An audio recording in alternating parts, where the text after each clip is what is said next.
Bismillahirrahmanirrahim. Assalamualaikum warahmatullahi wabarakatuh. Innal hamdalillah nahmaduhu wa nasta'inuhu wa nastaghfiruh wa na'udzu billahi min shururi anfusina wa min sayyiati a'malina. May yahdihillahu fala mudilla lahu wa may yudlil fala hadiya lahu. وأشهد أن لا إله إلا الله وحده لا شريك له وأشهد أن محمدا عبده ورسوله يا أيها الذين آمنوا اتقوا الله حق تقاته ولا تموتن إلا وأنتم مسلمون يا أيها الناس اتقوا ربكم الذي خلقكم من نفس واحدة وخلق منها زوجها وبث منهما رجالا كثيرا ونساء واتقوا الله الذي تساءلون به والأرحام إن الله كان عليكم رقيبا يا أيها الذين آمنوا اتقوا الله وقولوا قولا سديدا يصلح لكم أعمالكم ويغفر لكم ذنوبكم ومن يطع الله ورسوله فقد فاز فوزا عظيما أما بعد فإن أصدق الحديث كتاب الله وخير الهدي هدي محمد صلى الله عليه وسلم وشر الأمور محدثاتها وكل بدعة ضلالة. Kita panjatkan puja dan puji syukur kehadirat Allah Tabaraka wa Ta'ala. Pada kesempatan malam yang berbahagia kali ini, kita kembali diberi kekuatan, kesehatan, hidayah serta taufik dari Allah Jalla wa Ala, sehingga kita bisa kembali menghadiri pengajian rutin tafsir kita ini di Masjid Agung Darussalam Purbalingga. Kita berharap semoga Allah Tabaraka wa Ta'ala berkenan untuk melimpahkan kepada kita semuanya ilmu yang bermanfaat, sehingga bisa kita amalkan sebagai bekal untuk menghadap kepada Allah Jalla wa Ala. Amin ya Rabbal Alamin. Salawat dan salam semoga senantiasa tercurahkan kepada junjungan kita Nabi besar Muhammad sallallahu alaihi wasallam, kepada para sahabatnya, keluarganya dan umatnya yang setia mengikuti tuntunannya hingga di akhir nanti. Seperti biasanya, sebelum kita memasuki materi kajian pada malam hari ini, kita akan sedikit mengulang apa yang sudah kita pelajari pada pertemuan yang telah lalu, di mana saat itu kita membahas tafsir surat Az-Zalzalah ayat berapa? Ayat 1 sampai 3. Saat itu kita mulai dengan penjelasan bahwa idza zulzilatil ardu zilzalaha, itu menurut sebagian ulama ibarat sebuah jawaban dari pertanyaan yang berbunyi, kapan sih akan terjadi hari pembalasan? Kapankah amalan kita akan dibalas oleh Allah Subhanahu wa Ta'ala? Maka saat itu Allah menjawab, idza zulzilatil ardu zilzalaha. Kapan? Ketika bumi digoncang dengan goncangan yang sangat hebat. Di sini Allah Subhanahu wa Ta'ala menyebutkan bukan kapan terjadinya hari kiamat, tapi Allah menyebutkan ciri-cirinya. Karena hari kiamat itu tidak ada yang tahu. Pertanyaannya, sebutkan satu saja dalil yang menunjukkan bahwa yang tahu kapan hari kiamat itu cuma Allah Subhanahu wa Ta'ala. Al-Quran surat Al-A'raf ayat 187. Bagus, monggo. Idza zulzilatil ardu zilzalah. Ketika bumi itu digoncang dengan goncangan yang hebat. Efeknya kepada para manusia antara lain diceritakan oleh Allah bahwa seorang ibu akan melupakan anak yang disusuinya. Wanita yang hamil keguguran dan orang-orang akan terlihat mabuk padahal tidak sedang mabuk. Di dalam surat apa, ayat berapa? Dalam surat Al-Hajj ayat 2. Bagus. Monggo. Pertanyaan yang terakhir. Wa akhrajatil ardu athqalaha, dan bumi mengeluarkan isi perutnya. Apa sih isinya? Ya. Bagus. Yang pertama adalah harta berupa emas dan perak, dan yang kedua adalah mayat-mayat yang ada di dalamnya. Demikian sedikit mengulang apa yang sudah kita pelajari pada pertemuan yang telah lalu. Pada hari ini kita akan memasuki ayat berikutnya, yaitu ayat yang keempat insyaallah. Para hadirin hadirat sekalian kami hormati, segenap pendengar Radio Insani Purbalingga di Purwokerto, di Banyumas, di Kebumen, Cilacap, dan lain-lainnya. Para pendengar Radio Roja di Jakarta, di Bandung, di Lampung, dimanapun Anda berada. Para pendengar Radio Bas FM di Solo Tigo dan sekitarnya, radio kita di Cirebon, Radio Al-Hikmah di Banyuwangi, serta para pemirsa Yufid TV dimanapun Anda berada.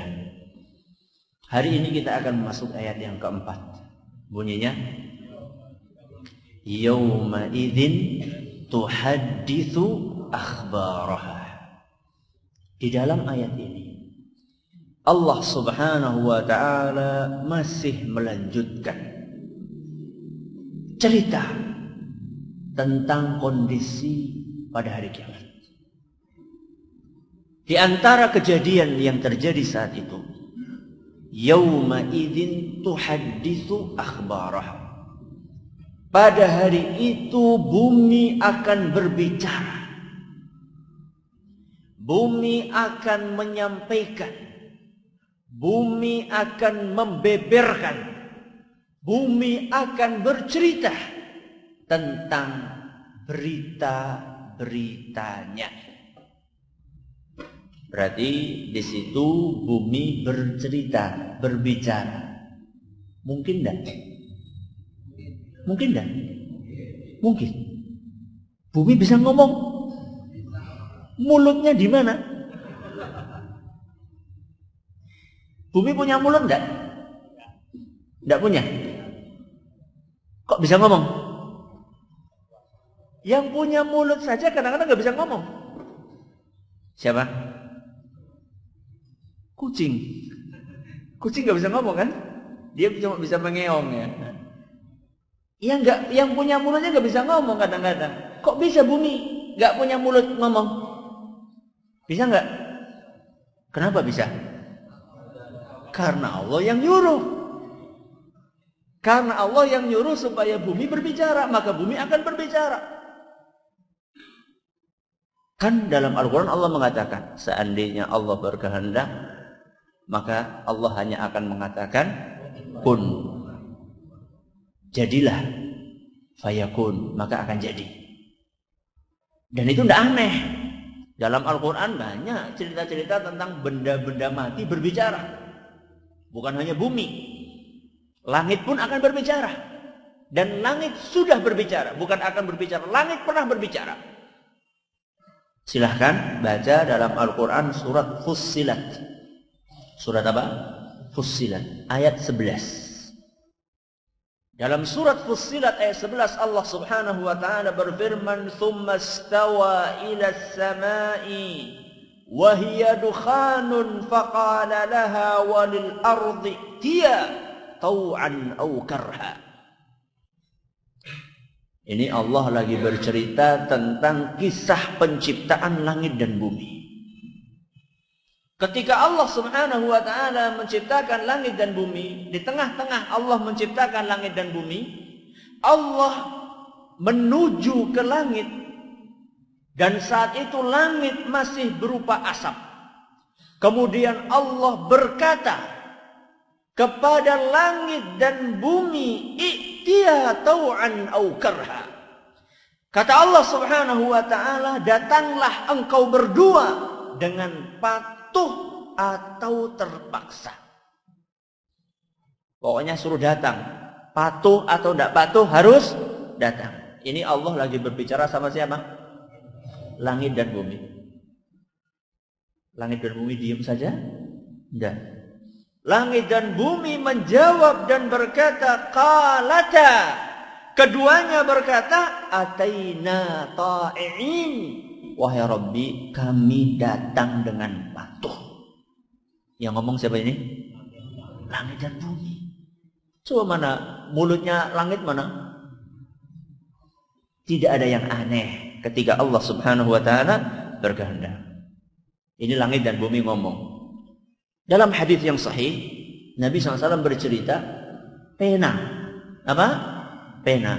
Nun wal qalami wama yasturun. Ya. Pena. Pena yang digunakan untuk menulis takdir. Ini juga berbicara. Dalam sebuah hadis yang diriwayatkan oleh Imam At-Tirmidzi, dan hadis ini dinilai sahih oleh Imam Al-Hakim Al-Dhahabi dan juga Syekh Al-Albani, kata Nabi sallallahu alaihi wasallam, inna awwala ma khalaqallahu al-qalama faqala uktub.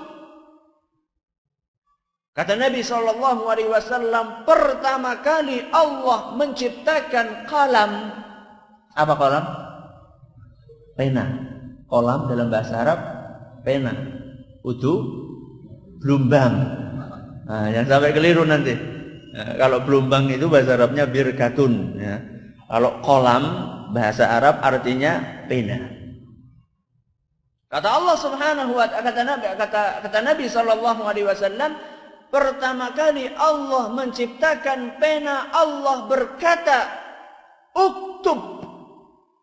Allah memerintahkan pena untuk tulislah. Pena menjawab. Pena menjawab. Apa kata pena? Ma'aktub. Apa yang engkau suruh untuk aku tulis? Siapa yang ngomong ini? Pena. Orang kok pulpen ya. Pena ngomong. Ya. Kenapa bisa ngomong? Karena Allah yang memerintahkannya. Sudah. Ketika pena itu bertanya, apa yang harus saya tulis? Allah mengatakan, uktubil qadara ma kana wa ma huwa kainun ilal abad. Kata Allah Subhanahu wa taala, tulislah wahai pena segala kejadian yang telah terjadi dan yang akan terjadi selamanya. Jadi apa yang akan terjadi di muka bumi ini dan apa yang sudah terjadi itu sudah ditulis semuanya oleh siapa? Pena. Yang nyuruh siapa? Allah Subhanahu wa taala. Kembali tadi, yauma idzin tuhadditsu akhbarah. Pada hari itu bumi bercerita, berbicara tentang kabar-kabarnya. Apa yang dimaksud dengan kabar-kabar yang diceritakan oleh bumi? Para ulama memaparkan beberapa penafsir. Namun kata Ar-Razi, mayoritas ulama menafsirkan berita-berita itu dengan cerita mengenai perbuatan para makhluk yang mereka lakukan di atas bumi. Itu yang dimaksud dengan akhbarah, berita. Berita yang dimaksud di sini, kata mayoritas ulama, adalah perbuatan-perbuatan para makhluk yang baik apa yang jelek, yang baik dan yang jelek. Akan diceritakan semuanya, dibeberkan, dibongkar oleh bumi di hadapan Allah Subhanahu wa taala. Dalilnya Pak Ustaz, sebuah hadis yang diriwayatkan oleh Imam Bukhari. Diceritakan oleh seorang yang bernama Abdullah ibnu Abdurrahman ibnu Abi Sa'sa'ah. Pada suatu hari, seorang sahabat Nabi SAW yang bernama Abu Sa'id Al-Khudri berkata kepada Abdullah bin Abdurrahman tadi. Apa kata Abu Sa'id Al-Khudri? Inni araka tuhibbul ghanama wal badiyah. Kata Abu Sa'id, sahabat Nabi ini, saya kayaknya ngelihat kamu ini senang sama kambing. Dan kamu juga senang berada di gurun untuk menggembalakan kambing. Boleh nggak senang kambing? Boleh nggak? Boleh. Yang penting Tidak melalaikan. Yang penting tidak melalaikan. Maka dengar, lihat pesannya Abu Sa'id Al-Khudri kepada penggembala kambing tadi. Ketika Abu Sa'id melihat, oh ini hobinya menggembala kambing. Kan ada sebagian orang hobi ya. Walaupun sesibuk apapun merasa nyaman menggembala kambing. Dan ketahuilah bahwasanya setiap nabi semuanya itu penggembala kambing. Maka nggak usah minder. Kalau pegawaiannya apa? Angon wedus isin. Nggak usah malu. Nabi saja semuanya menggembala kambing. Ketika melihat Abu Sa'id Al-Khudri bahwa orang ini suka sama kambing dan suka menggembala kambingnya, maka dia pun berpesan. فَإِذَا كُنْتَ فِي غَنَمِكَ أَوْ بَادِيَتِكَ فَأَذَّنْتَ بِالصَّلَاةِ فَارْفَعْ صَوْتَكَ بِالنِّدَاءِ. Seandainya engkau sedang menggembala kambing di tengah padang, di tengah gurun, kemudian datang waktu sholat, maka azanlah dan angkatlah suaramu. Kon azan nang di gurun, sing arep sholat sih sapa? Saya kepriwe gue Ustaz, ngesuk aku arep angon nang lapangan gue. Aku arep ada nang lapangan apa iya? Ya dilihat tuh, dilihat apakah ada dekat masjid di situ atau enggak. Dekat masjid ada cewek nang lapangan sih siapa sing arep sholat? Ini bercerita tentang tanah lapang yang tidak ada masjidnya. Ya. Dan ini juga menceritakan, menggambarkan kepada kita bahwa tidak usah malu. Adzan itu syiar. Dan Nabi SAW mengatakan supaya diangkat suaranya. Adzan kok kayak wong krisik-krisik. Allahu Akbar, Allahu Akbar. Adzan itu syiar. Syiar itu harus dikeraskan. Ya. Tapi ya sing suaranya mandan apik lah. Ya. Jadi kata Nabi kata Abu Sa'id Al-Khudri kepada penggembala tadi itu, kalau kamu lagi di tengah padang pasir, datang waktu azan, datang waktu sholat, kumandangkanlah azan dan angkat suaramu. Kenapa disuruh mengangkat suara? Kata beliau, fa innahu la yasma'u mada sautil muadzini jinnun wala insun wala syai'un illa syahida lahu yaumal qiyamah. Karena manakala suaranya muadzin itu didengar oleh siapapun, entah itu manusia, entah itu jin atau apapun juga. Kata-kata apapun juga ini mencakup apa? Semuanya. Ya pohon, ya binatang, ya batu, ya bumi. Semua yang mendengarkan suara adzan itu nanti pada hari kiamat akan melapor dan bersaksi di hadapan Allah Subhanahu wa taala. Senang orang jadi muadzin? Senang. Ya. Maka berlomba-lombalah jadi muadzin, tapi latihan dikit. Ya. Berlomba-lomba jadi muadzin, enggak apa-apa. Adzan. Kenapa sebagian orang di zaman kita ini malu? Lah isin Ustaz, azan orang nasing azan. Loh, mulane orang nasing azan malah orang azan. Kan ada sebagian orang ya di kampung, ada sebagian kampung itu di beberapa waktu sholat itu tidak terdengar suara azan. Bonten omboten? Kathah banyak ya. Banyak sebagian kampung, terutama waktu apa itu yang biasanya enggak terdengar suara azan tuh? Zuhur karo asar. Soalnya pada nang sawah, lu dene nang sawah ora adzan ya. Perak masjid orang mau masjid. Maka jangan malu, itu pahalanya. Jadi semakin suara kita terdengar, masya Allah sekarang apalagi ada apa? Ada tawaus kutul mendi gue. Entah sampai mana itu, bisa sampai berkilo-kilo. Setiap makhluk yang mendengarnya, entah itu manusia atau jin atau apapun juga, pada hari kiamat nanti akan bersaksi di hadapan Allah Subhanahu wa taala. Kata Abu Sa'id Al-Khudri, sami'tuhu min Rasulillah SAW. Hadis ini saya dengar langsung dari siapa? Rasulullah sallallahu alaihi wasallam. Hadis riwayat Bukhari. Maka enggak usah ocok-ocokan, enggak usah dorong-dorongan. Sekarang kan kok lah sing adzan lah qobailah. Seharusnya berlomba-lomba. Tapi adzan pada waktunya, jangan berlomba-lomba belum waktunya sudah adzan, enggak. Jadi ini dalilnya.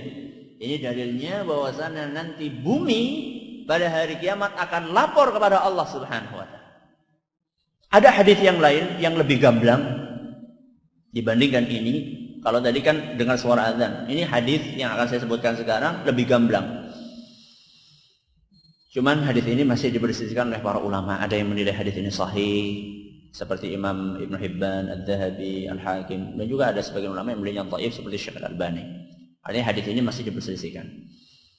Yang bunyinya qara'a Rasulullah sallallahu alaihi wasallam yauma idzin tuhadditsu akhbaraha. Pada suatu hari Rasulullah sallallahu alaihi wasallam membaca ayat yang sedang kita pelajari malam ini. Apa ayatnya? Yauma idzin tuhadditsu akhbaraha. Pada hari itu bumi bercerita tentang berita-beritanya. Setelah membaca ayat ini, Nabi SAW bertanya, atadruna ma akhbaraha? Wahai para sahabatku, kalian tahu nggak apa berita-berita yang dimaksud dalam ayat ini? Para sahabat menjawab, Allahu wa rasuluhu a'lam. Wallahu a'lam. Allah dan Rasulnya yang lebih tahu, wahai Rasul. Ketika para sahabat menjawab dengan jawaban seperti itu, maka Nabi SAW menjelaskan, fa inna akhbaraha an tashhada ala kulli 'abdin aw amatin bima 'amila ala dhahriha. Yang dimaksud dengan berita-berita yang tersebut di dalam ayat itu adalah nanti pada hari kiamat bumi akan bercerita tentang perbuatan para hambanya atau para hamba Allah yang laki-laki maupun perempuan. Antakula, bumi akan berkata, amila kada wa kada yauma kada wa kada. Bumi pada hari kiamat nanti akan berkata, fulan pada hari anu berbuat anu di atasku.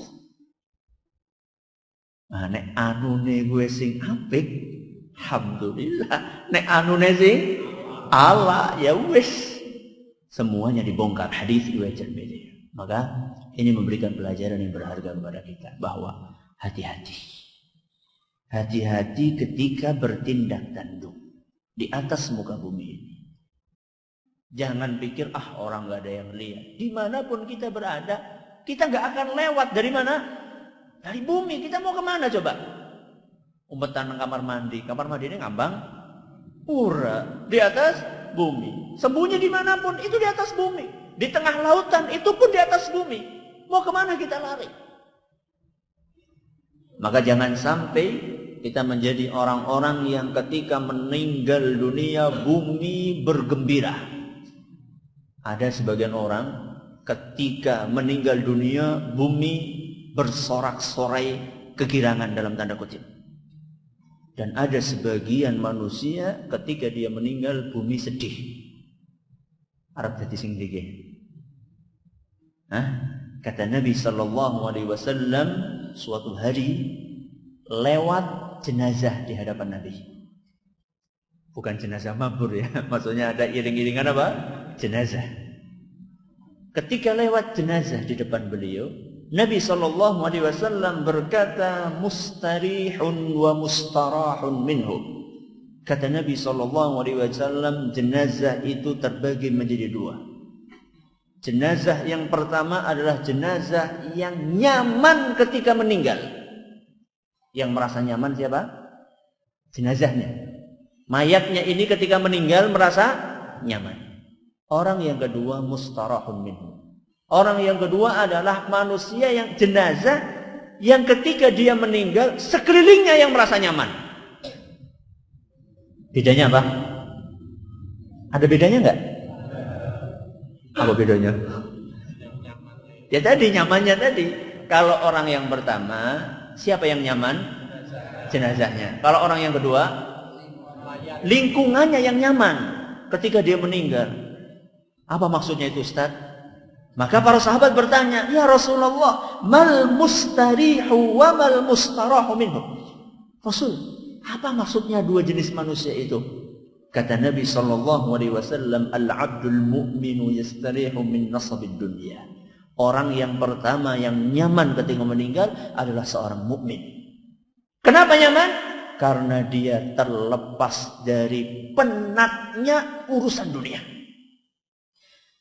Si orang yang beriman itu kalau pisah dengan dunia senang. Kenapa? Terus orang mumet maning mikir dunia. Itu orang yang beriman. Maka bersyukurlah orang-orang sing orang mumet dunia ini. Orang yang beriman adalah orang yang nyaman ketika meninggal. Kenapa? Karena dia terlepas dari pikiran-pikiran tentang dunia. Dia sudah lurus menuju kepada Allah Subhanahu wa ta'ala. Cuman kalau mukmin ini dianya nyaman, yang sekelilingnya apa? Sedih, ya. Kehilangan ulama, kehilangan ahli ibadah, sing biasanya azan, ujuk-ujuk meninggal dunia, akhir orang sing azan. Yang biasanya membantu, tahu-tahu nggak ada lagi karena dia sudah meninggal dunia. Jadi sekelilingnya sedih, tapi dianya senang. Ini yang pertama. Yang kedua, kata Nabi SAW, wal abdul fajiru yastarihu minhu al-ibadu wal biladu wal syajaru wal dawab.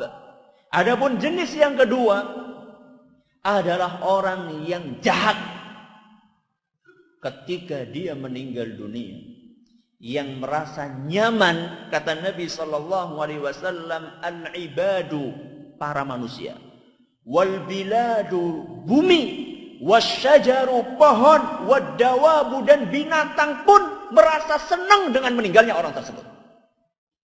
Na'udzubillah min dzalik. Ki menungsa kaya apa ki bentuknya? Bukan hanya manusia yang merasa senang, sampai pohon, binatang senang banget. Jadi ada orang meninggal dia alhamdulillah, kudune apa? Inna lillahi wa inna ilaihi rajiun. Malah ada sebagian orang alhamdulillah pak anu mati. Kenapa sih? Rese. Apa rese?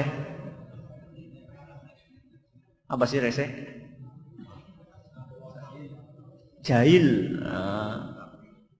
Jahil mentakhir. Hadis riwayat Bukhari dan Muslim. Jadi ini ketika orang berbuat jahat sampai bumi pun gak suka. Kenapa? Karena bumi itu diciptakan oleh Allah, tidak suka kalau di atasnya itu dipakai untuk berbuat maksiat. Makanya sebagian ulama mengatakan, ketika kita berbuat maksiat di atas bumi, bumi itu sedih. Sebaliknya, ketika kita berbuat ketaatan di atas bumi ini, maka bumi akan merasa senang. Berarti ini memberikan pelajaran kepada kita supaya hati-hati dari perbuatan maksiat. Sekaligus memotivasi kita untuk rajin beramal. Dilihat manusia ataupun tidak dilihat. Orang yang beriman itu akan merasa nikmat ketika beramal tidak ada yang melihat. Kalau kita jadi orang asing jeleng ya nyong sedekah. Kalau kita sudah kita beramal, kita ceritakan sama orang lain. Bahkan nek perlu wong sedunia ngerti kabeh. Nek kurban gue nek ora difoto, ora mlebu koran gue rasane ora marem. Nek kaji ora ditutaken wong sekampung, rasane ora marem. Kalau orang yang beriman, dia akan merasa nikmat banget. Nek ngamal orang sing weruh. Inilah yang akan mendapatkan naungan Allah Subhanahu wa ta'ala di padang mahsyar. Sab'atun yudhilluhumullahu fi dhillihi yawma la dhilla illa dhilluh. Ada 7 golongan yang akan mendapatkan naungan Allah di padang mahsyar. Di mana saat itu Allah Subhanahu wa ta'ala mendekatkan matahari sedekat-dekatnya di atas kepala kita. Dalam hadis dikatakan 1 mil. Ulama berbeda pendapat. 1 mil itu maksudnya apa? Apakah 1 mil itu maksudnya adalah mil, itu ukuran mil, ada kilometer, ada apa? Ada mil. Ini pendapat. Pendapat yang kedua mengatakan mil itu adalah bukan, tahu celak? Celak, tahu celak? Celaknya lho singgung apa? Oh nganu ini apa? Mata ini gue ngitem-ngitemi mata. Itu wadahnya kayak apa? Botol cilik ya. Botol cilik segini.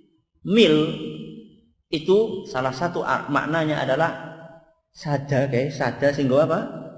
Singgo nyutiki. Sada singgo nyutiki celak tadi. Jadi kalau nggak pernah pakai celak ya. Yang pakai ibu-ibu biasanya. Ya, jadi kalau orang mau pakai celak itu kan nggak mungkin pakai bluk iki ya ireng kabeh medeni. Ya, menakutkan itu nantinya. Jadi celak itu pakai semacam besi kecil gitu ya. Itu ukurannya paling cuma segini.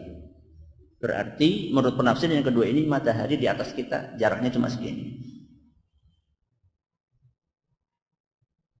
Ada 7 golongan yang mendapatkan naungan Allah pada hari itu. Salah satunya adalah seorang yang bersedekah dengan tangan kanannya, tangan kirinya tidak tahu. Artinya apa? Merahasiakan, menyembunyikan. Lah nyong esuk mau sholat nang masjid lah, tak umpetakan sholatnya. Salah. Kenapa? Karena sholat jamaah itu harus kelihatan. Namanya jamaah ya di masjid. Ya, jamaah itu di masjid, kelihatan. Ya, makanya itu niatnya harus dijaga. Lah nyong esuk adane sing lirik baik. Ini syiar. Syiar itu harus kelihatan, harus terdengar. Terus bagaimana Ustaz? Ya sambil menjaga keikhlasan. Sudah. Yauma idzin tuhadditsu akhbaraha. Pada hari itu bumi akan bercerita. Bercerita tentang perbuatan para manusia yang baik maupun yang buruk. Ceritanya sama siapa? Bumi cerita sama siapa? Sama Allah. Bumi lapor sama siapa? Allah. Yang jadi pertanyaan, apakah Allah tidak tahu sehingga perlu menunggu laporan dari bumi? Pertanyaannya, bumi kan lapor. Apakah Allah tidak tahu harus nunggu laporan? Ya kayak bos-bos. Nah, bos-bos itu kan kadang-kadang kan tidak tahu tentang kondisi real perusahaannya kalau nggak dapat laporan dari siapa? Dari bawahannya. Apakah Allah seperti itu? Tidak. Kenapa tidak? Karena Allah Maha tahu atas segala sesuatu. Sebagaimana yang Allah ceritakan dalam Al-Quran surat At-Talaq. Dalam surat At-Talaq ayat 12, Allah Subhanahu wa taala berfirman, wa annallaha qad ahata bikulli syai'in ilma. Sesungguhnya Allah Subhanahu wa taala mengetahui segala sesuatu. Jadi sebenarnya Allah nggak butuh ya, nggak butuh berita atau laporan dari bumi karena Allah mengetahui segala sesuatu. Bahkan Allah Subhanahu wa taala mengetahui segala kejadian jauh hari sebelum terjadi. Kenapa? Karena Allah yang menakdirkan kejadian itu. Kata Nabi sallallahu alaihi wasallam, kataballahu maqadiral khalaiq. Sesungguhnya Allah Subhanahu wa taala telah menulis takdir kejadian seluruh makhluk qabla an yakhluqas samawati wal arda bi 50,000 sanah. 50.000 tahun sebelum diciptakannya langit dan bumi. Hadis riwayat Muslim. Berarti 50.000 tahun sebelum langit dan bumi ada, bukan sebelum kita lahir. Ya, bukan sebelum kita lahir, sebelum bumi dan langit itu diciptakan oleh Allah 50.000 tahun, kita sudah ketahuan. Malam ini jam berapa? Jam 6:50 Pak Anu akan hadir di pengajian. Sudah ketahuan. Pak Anu akan ngantuk di pengajian. Sudah ketahuan. Ada yang ngantuk? Alhamdulillah nggak ada. Ya. Itu semuanya sudah ketahuan. Makanya Allah Subhanahu wa taala tidak butuh. Bumi nanti bisa, bumi akan lapor. Ya Allah, pada tanggal anu jam sekian Pak Fulan ini rajin hadir pengajian. Tapi Bu Fulan ngantuk. Tanpa bumi lapor, Allah sudah tahu. Kenapa Allah Subhanahu wa taala memerintahkan bumi untuk lapor? Kenapa coba? Hah? untuk manusia yang dilaporkan. Emang kenapa? Rasa tanggung jawab. Bumi tanggung jawab. Ada yang lain? Apa?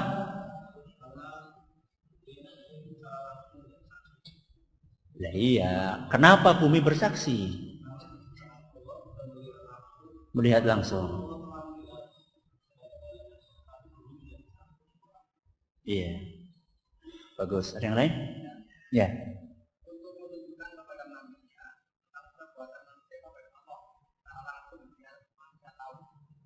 Kalau sudah tahu, terus kenapa? Kata para ulama, hikmahnya untuk memperlihatkan kemaha-adilan Allah. Untuk memperlihatkan apa? Kemaha-adilan Allah. Ini loh, Allah itu tidak akan menghukum kecuali sesuai dengan perbuatannya. Jadi kalau misalnya Allah Subhanahu wa ta'ala langsung menghukum tanpa ada kesaksian dari para makhluk-makhluk tersebut, mungkin saja ada yang mengatakan, wah Allah ini tidak adil. Tapi yang lapor, yang bersaksi adalah TKP. Apa TKP? Tempat kejadian perkara. Bukan saksi-saksinya, tapi TKP-nya yang ngomong langsung sama Allah Subhanahu wa ta'ala. Maka ini menunjukkan betapa adilnya Allah Subhanahu wa ta'ala. Ini yang pertama. Hikmah yang kedua, kata para ulama, untuk menutup setiap celah manusia yang ingin mengingkari perbuatannya. Alias ada sebagian manusia nanti pada hari kiamat tidak ngaku bahwa dia telah berbuat anu dan itu. Kalau tidak ngaku berarti perlu didatangkan apa? Saksi. Siapa saksinya? TKP tadi itu yang saksi. Langsung nggak perlu datangkan siapa-siapa saksi ahli, langsung tempat itu yang bersaksi di depan Allah, sehingga nggak bisa dia mengingkari. Apa di hari kiamat nanti ada yang mengingkari perbuatannya, yang tidak ngaku? Ada. Panjenengan bisa buka dalam Al-Quran surat Al-An'am.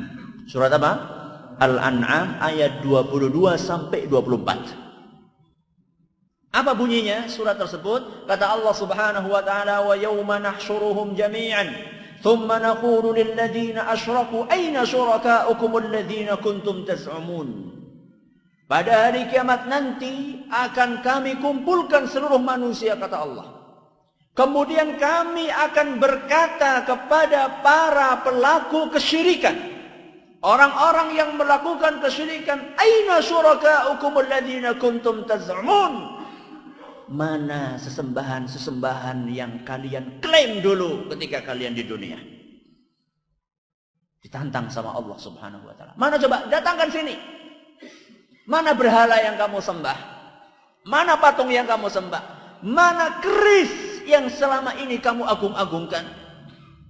Suruh datang semuanya sama Allah Subhanahu wa ta'ala. Bisa bantu enggak? Enggak bisa bantu. Mana dukun yang kamu datangi ketika kamu nyalek dulu? Katanya bisa bantu kalau bisa dikasih duit maharnya gede, 1 M pasti jadi. Datangkan semuanya, sesembahan kalian, datangkan semuanya. Kata Allah Subhanahu wa ta'ala. Disuruh mendatangkan sesembahannya. Apa jawabannya orang-orang musyrikin? Tsumma lam takun fitnatuhum illa an qalu. Mereka tidak memiliki jawaban lain kecuali mereka mengatakan, wallahi rabbina ma kunna musyrikin. Apa kata orang-orang musyrikin? Demi Allah wahai Rabbi, dulu kami enggak syirik kok. Ngaku enggak ini? Enggak ngaku. Enggak ngaku pun pakai wallahi. Banget ini. Maling enggak ngaku maling. Musyrik enggak ngaku apa? Musyrik. Maka dibantah oleh Allah dalam ayat berikutnya. Unzur kaifa kadzabu ala anfusihim. Lihatlah bagaimana mereka mendustai diri mereka sendiri. Wa dhalla anhum ma kanu yaftarun. Sesembahan-sesembahan mereka akan lenyap meninggalkan orang-orang tersebut. Makanya jangan sekali-kali menyembah selain Allah Subhanahu wa ta'ala. Jadi ini menunjukkan kepada kita bahwa nanti pada hari kiamat ada orang yang tidak ngaku perbuatannya, maka butuh apa? Saksi. Itu yang dapat kami sampaikan pada kesempatan kali ini. Silakan kalau ada yang mau bertanya, masih ada sedikit waktu.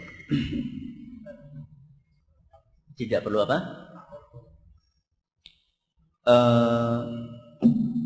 Kita bukannya takut, tapi kita nggak suka kalau kita itu ketemu dengan hari kiamat. Kenapa? Karena Nabi SAW mengatakan, Inna syiraral khalqi man tudrikuhu sa'atu wahum ahya. Sesungguhnya seburuk-buruk manusia adalah yang menangi hari kiamat, yang menjumpai hari kiamat. Itu kata Nabi, itulah manusia yang paling buruk. Makanya kita nggak mau gitu loh. Kita pengennya meninggal sebelum hari kiamat. Kenapa? Karena yang saat itu ya, masih hidup ketika hari kiamat terjadi adalah yang tersisa adalah seburuk-buruk manusia yang tidak mengenal Allah kecuali namanya. Makanya tadi mengatakan hanya taunya Allah, Allah tak. Tidak tahu bagaimana cara beribadah kepada Allah, tidak beribadah kepada Allah. Taunya Allah itu cuma ya kata-kata saja. Ya. Enggak.